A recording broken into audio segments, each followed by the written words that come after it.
Blackfire ეს არის სახელი დინასტიისა, რომლის გარშემო შეიქმნა ოქროს კომპანია, The Golden Company, ჯორჯ მარტინის სამყაროში ყველაზე საშიში და ქირავებული არმია, Mercenary Army.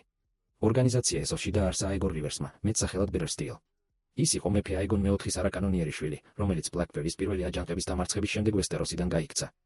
კამპანიის მიზანი გადასახლებული ვესტეროსელი რაინდების გაერთიანება იყო, რათა ერთ დღეს სამშობლოში დაბრუნებულიყვნენ და რკინის ტახტზე, Iron Throne, Blackfire-ის დინასტია დაესვათ. სხვა დაქირავებულებისგან განსხვავებით, ოქროს კომპანიას აქვს ურყევი რეპუტაცია, რადგან მათ კონტრაქტი არასდროს დაურღვევიათ. არმია 10,000 მებრძოლისგან შედგება, რაც მოიცავს 8,000 ქვეითს, 1000 კავალერიას და 1000 მშვილდოსანს. მათ სამხედრო ძალას განსაკუთრებულ ეფექტურობას საომარი სპილოები, War Elephants, სენს, რომლებიც ვესტეროსელი ჯარისკაცებისთვის სრულიად უცხოა და ბრძოლის ველზე პანიკას იწვევს. კამპანიის ტრადიციით, ყოფილი კაპიტან გენერლების თავის ქალებს ოქროთი ფარავენ და ჯარის წინ მიატარებენ, რაც იმის სიმბოლოა, რომ ისინი მკვდრებიც კი ვესტეროსში დაბრუნებას ელიან. სერიალ სამეფო კარის თამაშებისგან Game of Thrones განსხვავებით, სადაც ოქროს კომპანია Cersei Lannister-მა დაიქირავა და დრაკონმა მარტივად გაანადგურა, წიგნებში მათი როლი ბევრად დიდია. წიგნში ცეკვა დრაკონებთან ისინი არღვევენ შეთანხმებას ვოლანტისთან ახალგაზრდა გრიფის, Young Griff, გამო.